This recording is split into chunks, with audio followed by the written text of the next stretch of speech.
Welcome to Tabletop Battle Adventures, DDay, 1130 hours, Turn 23, Part 1.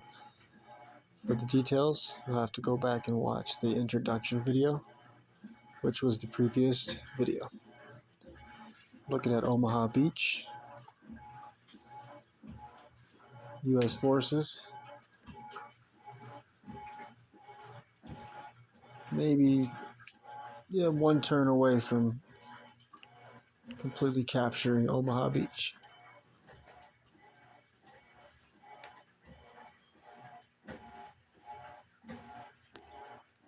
Germans are retreating, with a few exceptions of 916 Grenadier soldiers fighting to the death. Over in the hedgerows outside of Carentan, the 506th left flank halted by the Puma, and their right flank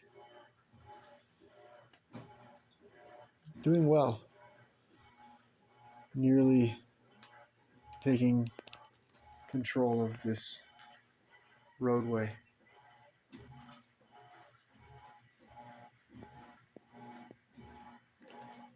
Sixth Fallschirmjäger platoon holds both bridges leading into Carentan and the Riverlock, and they also hold Carentan, all objectives.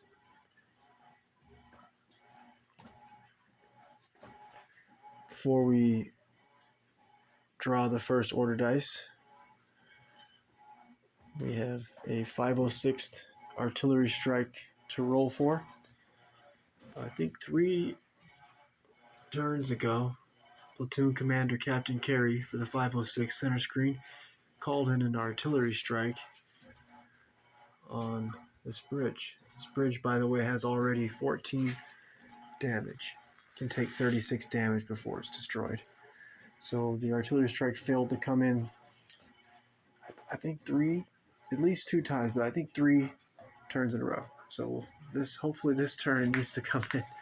We'll address that artillery strike first, and then the 6th Fallschirmjäger has a forward observer here, and he called in an artillery strike on the window corner of this building right here, which is where the 506 2nd Squad soldier is just about to make a dash across this road in order to take possession of this roadway entrance. And we'll start out with rolling for the artillery strike for the 506.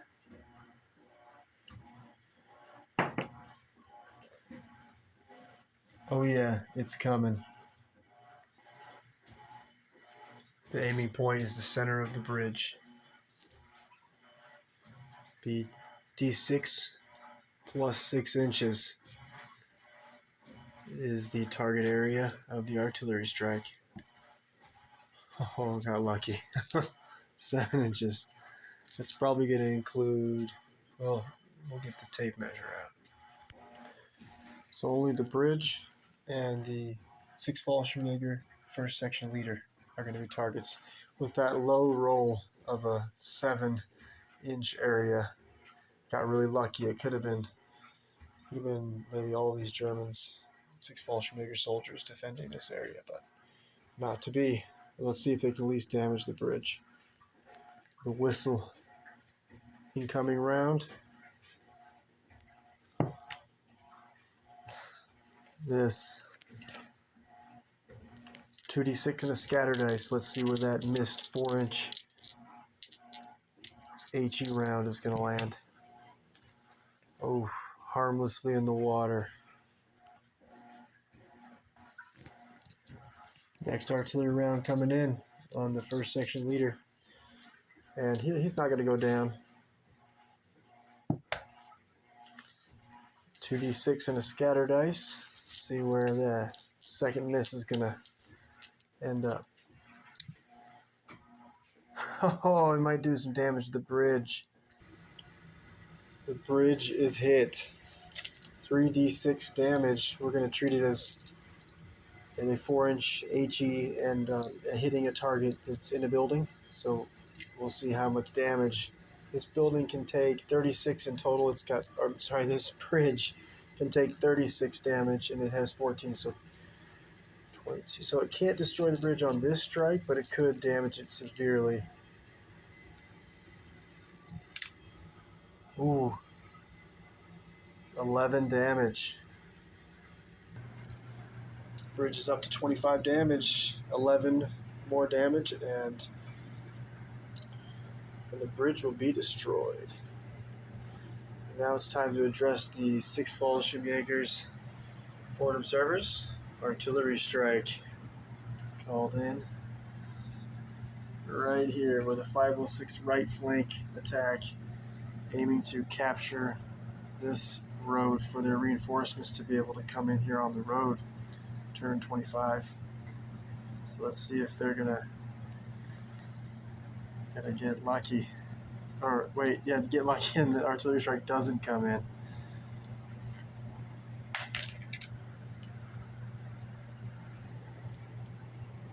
Artillery strike will be delayed.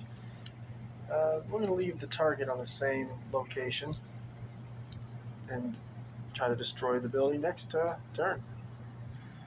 First dice will be US. Before this first dice, we're going to have an ambush roll off. Green D6 US, brown D6 German. Looks like US wins the initiative. They'll get to set off the first ambush. The options for US ambushes are all on Omaha Beach. There's no US forces on ambush in the Hedgerows Karen 10 battlefield. So we have the 116th Infantry Company A sniper on ambush. I run my snipers as NCOs, and they can give out 1 order dice, and they can also, a sniper can start on ambush at the beginning of each turn. I got that rule from Bolt Action Modern from Jay's Wargaming Madness. It's whose rules I use mixed with Bolt Action, and some house rules when I play my Bolt Action Modern, which will be in the future, once again. The 2nd Rangers, 1st Platoon Sniper, he's on ambush.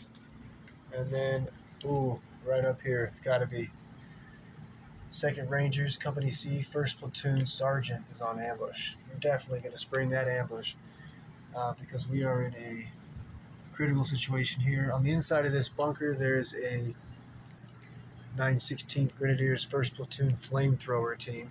Just killed that Ranger lying dead. And the 2nd Rangers, 2nd Platoon, 2nd Squad Assistant Leader, still on his feet. He's got how many pin markers? Let's see.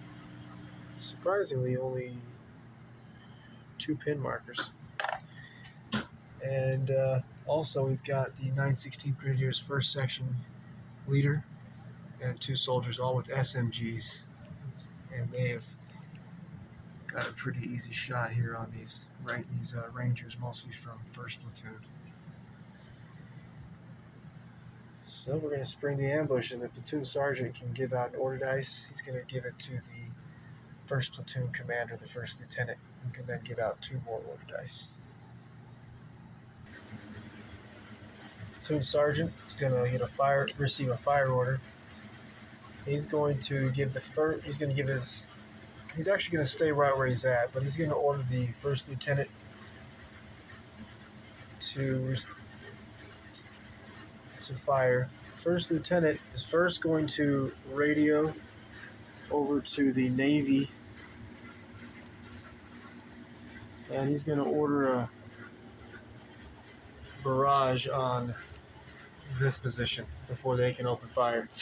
So each turn the Navy has 1 order dice, and they hit on a 3, just to represent how brutal it was for the Germans with the Navy constantly firing on their positions on D-Day. Here we go, looking for a 3. Do we want to go down? I mean, let's see, half the number of hits. No, let's not go down so that we can wreck these GIs if we survive. All right. Bad plan. Okay. 1 through 3. It's a 3-inch HE. 4, 5, 6. The 4-inch. Oh. Massive explosion. D6 pins. Ugh, bad sign. And +4 penetration on these 3 soldiers, so they're all dead on anything but a 1. Bits and pieces, all that's left. So I keep track of all the stats, and so you can kind of see how the Navy has with a 21 KIA through the battle. Nasty. Okay, that went really well. Now that they've neutralized the 3 soldiers that were going to devastate these U.S. soldiers here, the First Lieutenant, 2nd Ordered Ice is going to go to the 2nd Rangers, 2nd Platoon, 2nd Squad Assistant Leader, who's facing off against the Flamethrower team. He has 2 pin markers, but I think maybe we should run away? No, let's fight. Let's shoot. Yeah, let's do what we can do. So he's going to have to take the orders test first. So he's going to need to take this orders test. Oh, he's going to receive a fire order. With the platoon sergeant within 6 inches and the 1st lieutenant for his platoon. It's not his platoon, but it doesn't matter. So he'll be testing at a 10 and under still. He's good. Down to 1 pin marker. Alright, so he has 2 grenades. I think he's gonna toss a grenade. I think my odds are better. It'll be 3s, close range 2s, and then the 1 pin marker back to a 3. Or I get 2 shots, and it will be 3. So 2 shots on a 3, or a grenade, 1 on a 3. About the same. Let's go for the grenade. And the Germans are not going to go down. They're going to fight to the death, just like their comrades. So we got a grenade toss coming. And looking for pretty sure that's right, 3, close range 2, 1 pin marker, 3. Alright, looking for the 3. Oh, nice. I run my hand grenades 2-inch HE. I actually don't run any 1-inch HE. Unless, actually I do for, like if somebody fires a Panzerschreck or a bazooka at a soldier or a group of soldiers, then I run 1-inch HE. But besides that, everything's 2-inch HE. Alright, so what do we got here? D3 pins. 2 pins. And +2 penetration. So these Germans are not NCOs or officers. If they are, they die on only 6s. These are just regulars, so they'll be dying on 3 ups, wounded on 2s.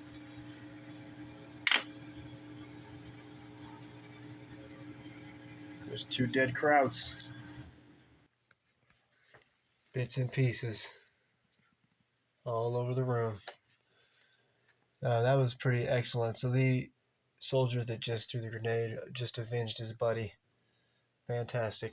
Revenge is best served immediately if possible. The 2 soldiers killed were actually the 916th Grenadiers' 2nd Platoon Flamethrower team. Well, that went about as well as I imagined it could. And that will wrap up that ambush. We will now roll for another ambush. Germans take the initiative for their ambush. For the Germans' ambush options, in the center position of this bunker, there is a 916th Grenadiers 1st Platoon sniper on ambush. Over in the Carentan battlefield, center window, 2nd floor, 1058 Grenadiers sniper on ambush.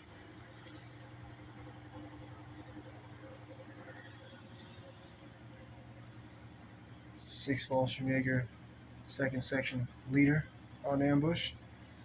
2nd Section's LMG team on ambush. They're in position, though, waiting for the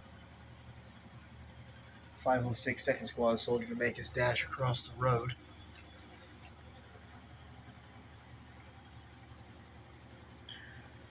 And then across the street, the 6th Fallschirmjäger 3rd Section leader is on ambush also.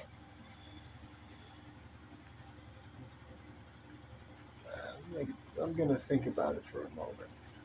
5 options. 6th Fallschirmjäger 2nd Section LMG team. They're going to spring their ambush. They have line of sight on the 506 2nd Squad soldier. I thought about waiting till we ran into the road, thinking it'd be an easier shot, but I did the math. Because he's a single man, and it's going to be long range 4, beyond range 6s, single man 7s, or if I shoot now, same situation. So we'll just try to get lucky and pick him off before he can get across that road. We'll definitely be able to counterattack with Sergeant Ronald's half-track with the 6th Fallschirmjäger platoon sergeant as he mans the machine gun or the light AT gun. So I think our best bet is just to throw some lead that way, and hopefully we hit him in the head. 5 shots, needing 7s. Obviously, our GI will not go down. He's got to get across that road. 2 possible. Need another 6. Oh! He's hit. 1 pin marker. And he's not hit, because we're about to find out if he's hit. He'll be killed on a 5 or 6 and wounded on a 4.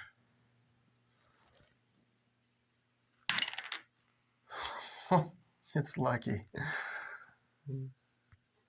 Next ambush roll off.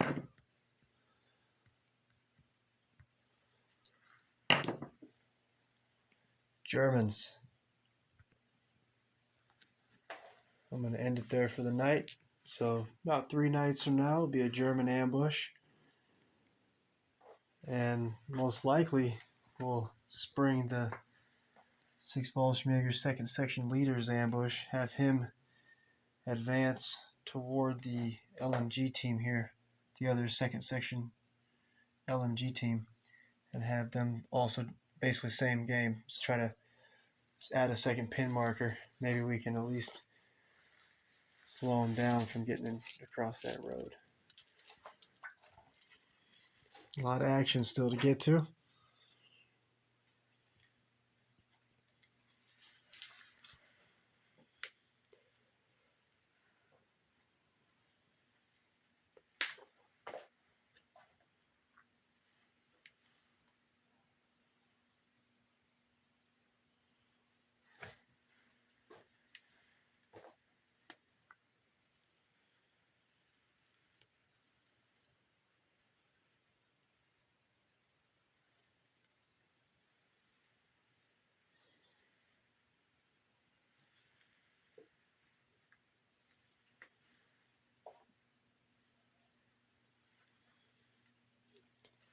Went so well for the 2nd Rangers.